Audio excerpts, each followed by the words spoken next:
Rio de Janeiro. A huge opportunity or a poisoned chalice. Host cities spend billions on the Olympic Games, hoping for benefits and prestige. But what happens when the athletes leave town? This is Inside Story.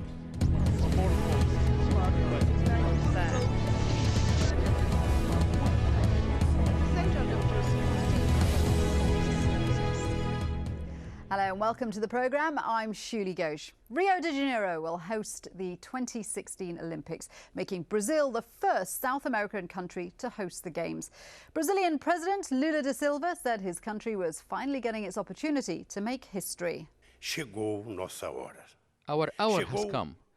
Among the world's 10 biggest economies, Brazil is the only country which never staged an Olympic and Paralympic Games. So Rio will now have to spend over $14 billion building infrastructure and preparing for the Games. In return, it gets the chance to showcase itself to a global audience, attracting business and foreign investment. But the truth is, the economic benefits are mixed. And if past experience is anything to go by, Rio's early estimates are way short. Athens budgeted $1.6 billion for the 2004 Games, but wound up spending $16 billion.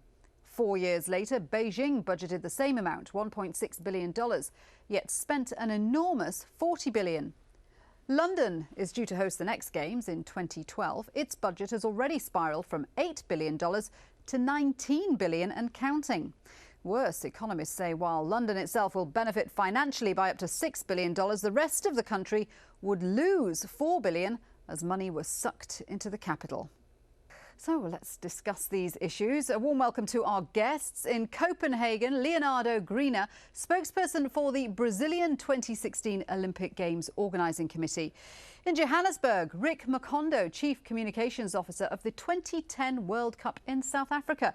Also in Copenhagen, Ed Hula, Chief Editor of Around the Rings, a leading publication about the Olympics. Gentlemen, thanks very much indeed for joining me. Leonardo, let's start with you. Rio's budgeted more than $14 billion to prepare for the 26 Games. Is that a conservative estimate?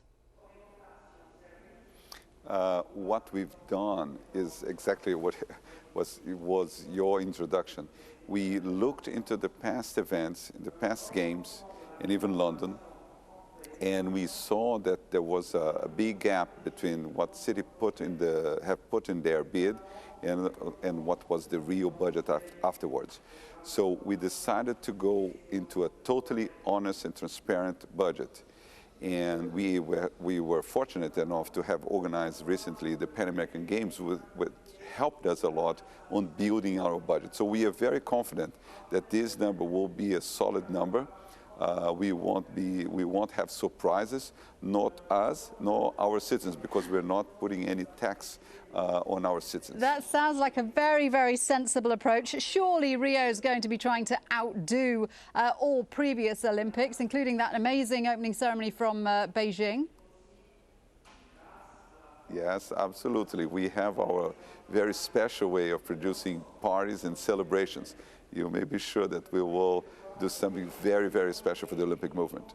Ed, Leonardo seems very confident that they're going to come in on budget. But when we look at past Olympic Games, it does seem that runaway costs are almost unavoidable.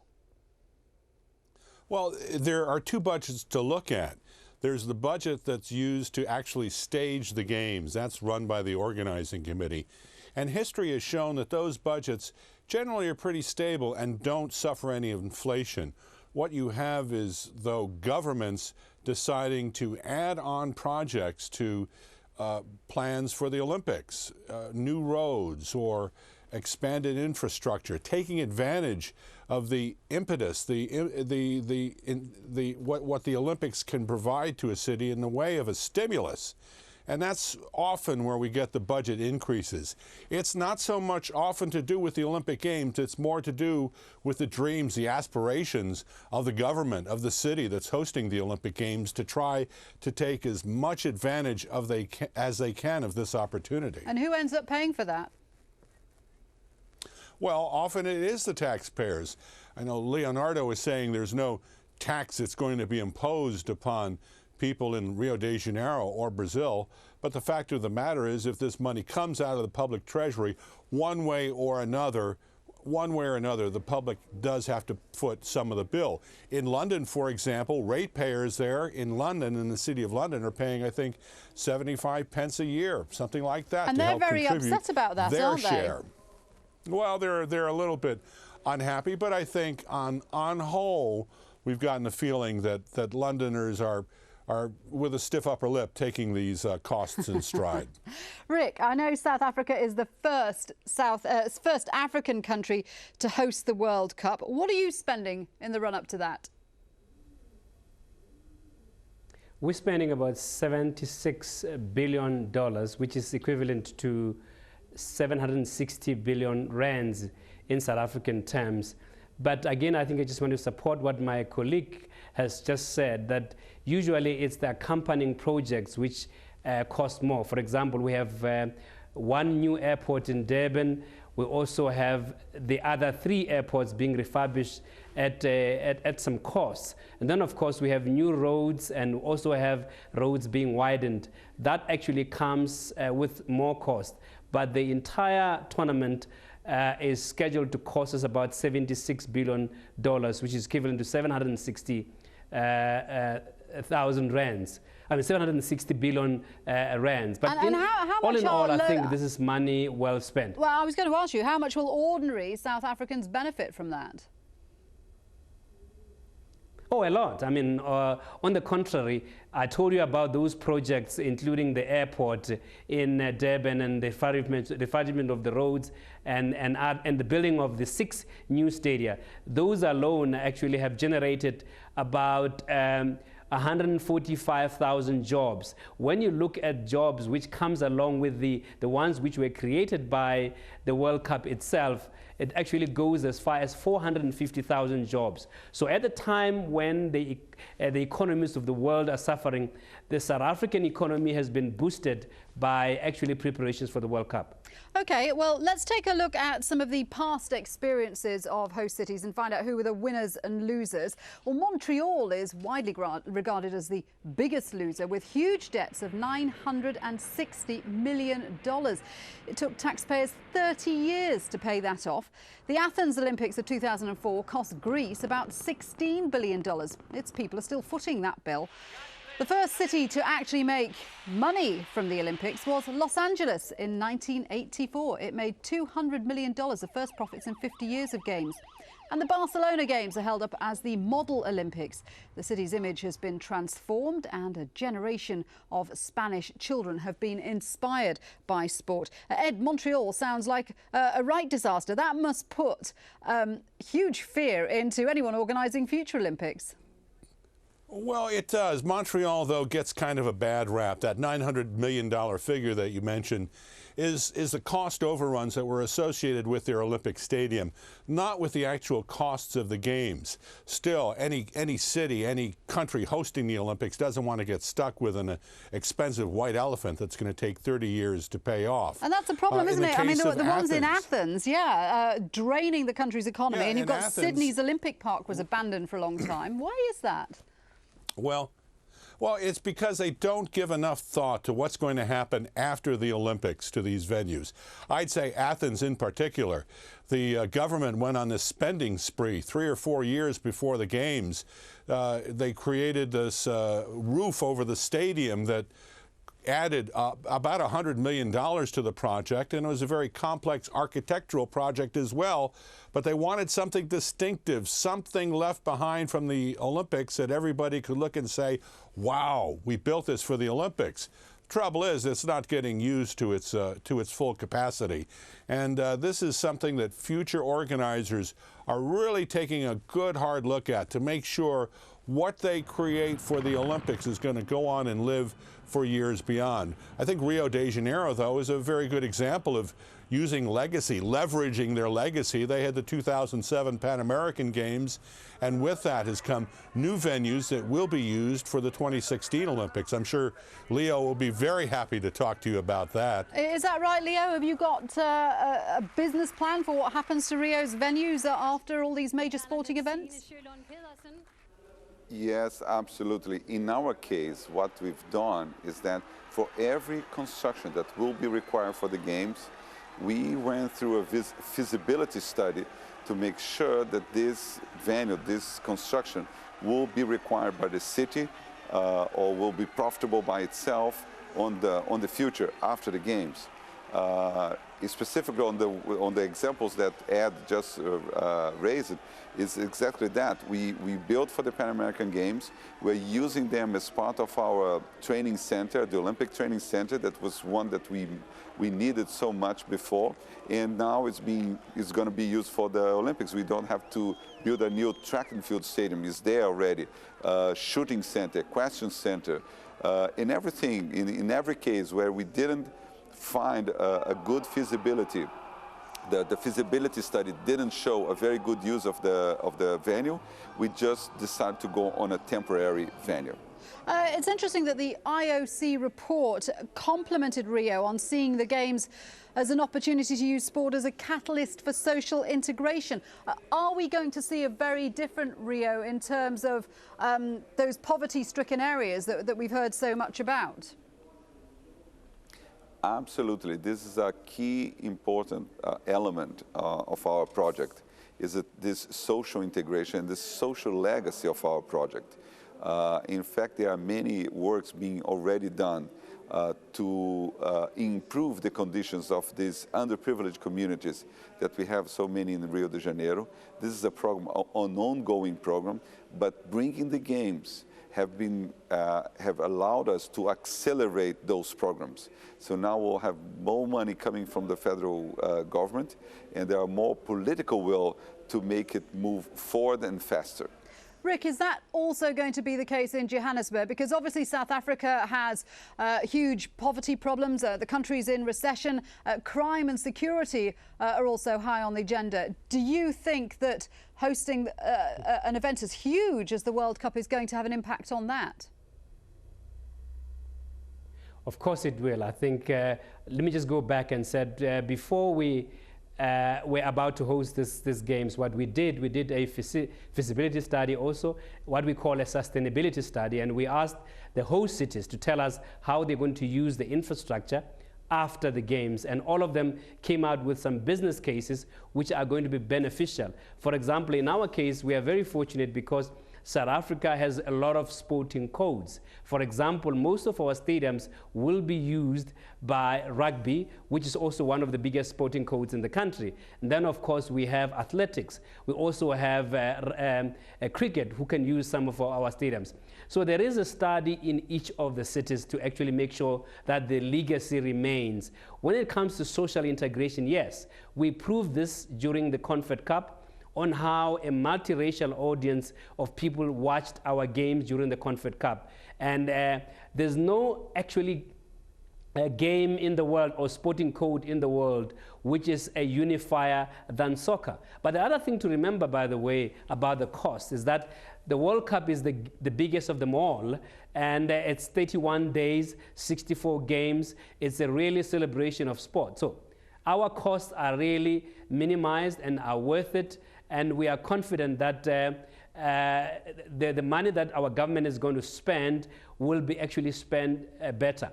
I spoke earlier about the jobs which have been created. Yes, we believe that bringing the World Cup will actually help in the bridging the gap between the poor and the rich. In many ways, we've created jobs. Of course, those construction jobs are going to go away after the World Cup, but don't forget the skills which we have created simply because the World Cup is going to be here. There is a woman in Cape Town who's driving a crane.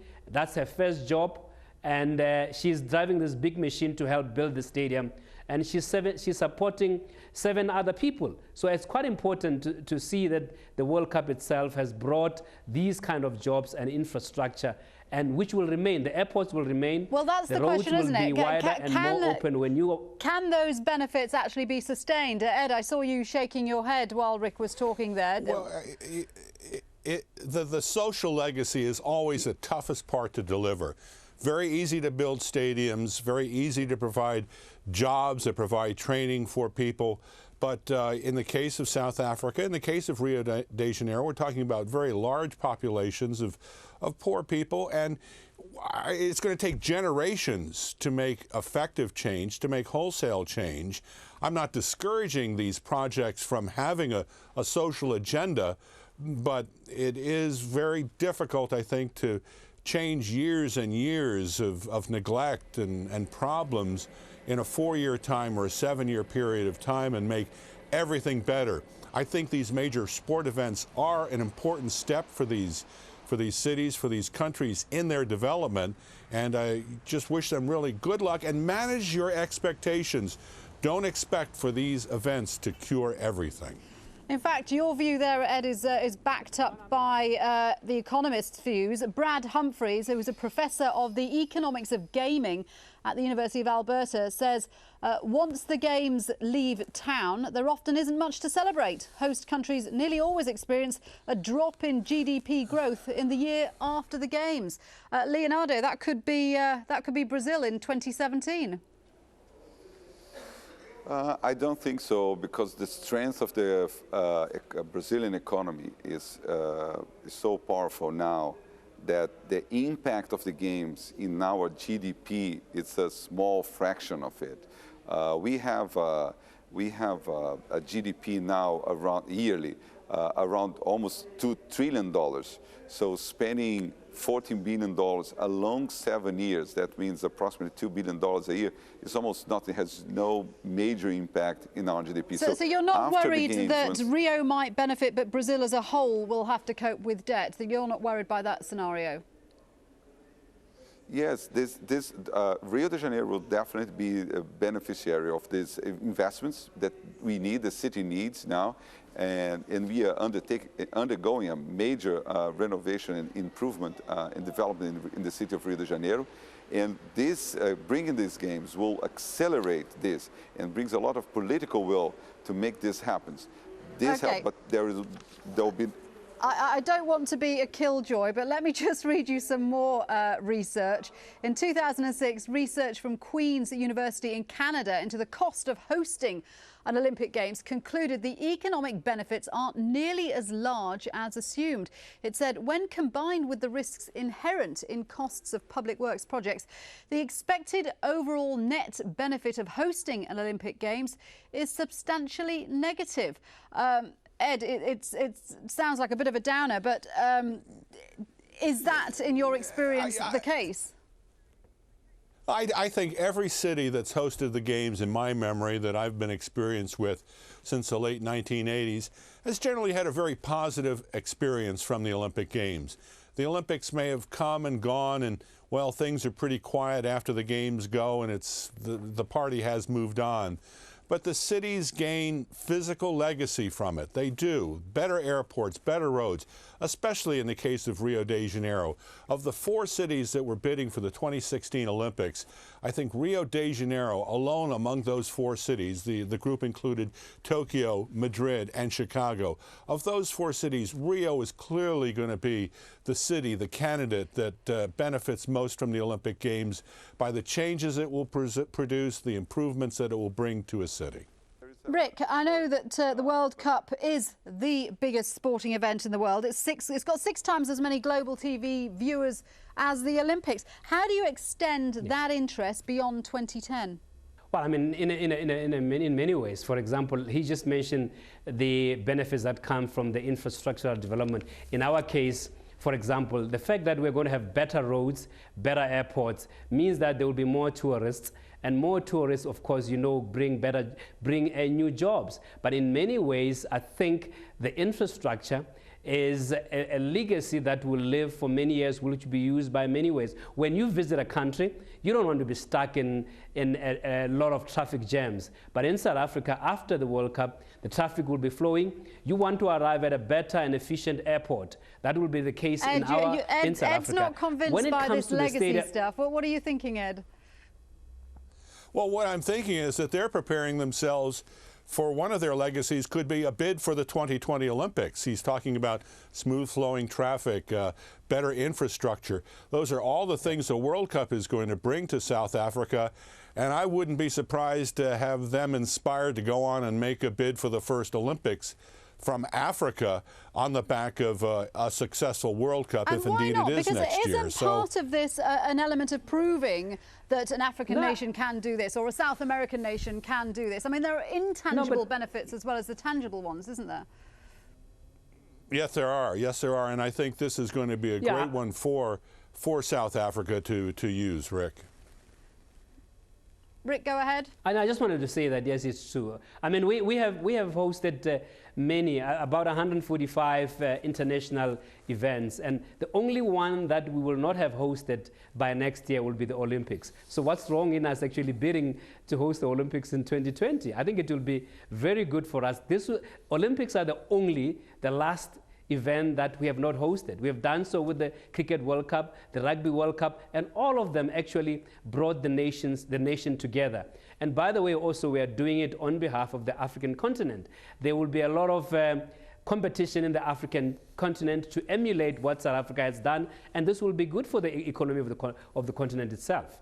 And I think, gentlemen, that one of the key things about the Olympics or any huge sporting event which we haven't touched on, never mind the economic benefits, whether they're there or whether they're not, it's the prestige. It's about showing that you can do this. It's about putting yourself on the world stage. Well, is that part of it for you, Leonardo? Yes, absolutely. This is part of what we would call the intangible benefits of all these things about infrastructure that we were speaking about. This is all the tangible things. There are the intangible that are very important. For instance, the self-esteem that is very important in our case in Brazil. The promotion of Brazil, of the new Brazil. Brazil is now one of the top 10 economies in the world, and the majority of the population doesn't know about that. And that's a big opportunity for us to promote our country and the opportunities there are in the economic field and on tourism. It's a political boost as well, isn't it? President Lula da Silva gets a boost in this. Yes, well, in fact, we use his international political prestige to help our candidature. He has already established for himself a very high standard of political importance in the multilateral forums. And one last question to you, Leonardo. I know that I know Rio is hosting the World Cup in 2014. Are you going to be taking advice from Rick here? Oh, absolutely. We need lots of help now to implement our project. In fact, we will have in 2011, we'll have the World Military Games that will help us build part of the infrastructure we need for the Games. And then for 2014, because Rio will be the host of the media center and will have the headquarters of FIFA, and we will have to learn a lot from South Africa on how to build those facilities for the World Cup. OK, fascinating discussion. We're going to have to leave it there, gentlemen. Thank you very much indeed. To my guests today, Leonardo Greener, good luck with the Olympics. Rick Macondo in Johannesburg, good luck with the World Cup. And Ed Hula, thank you very much indeed for joining me. And thank you for joining us here on this edition of Inside Story. We welcome your comments and suggestions. Email us at insidestory@aljazeera.net. But for the moment, from me, Shuli Ghosh, bye-bye for now.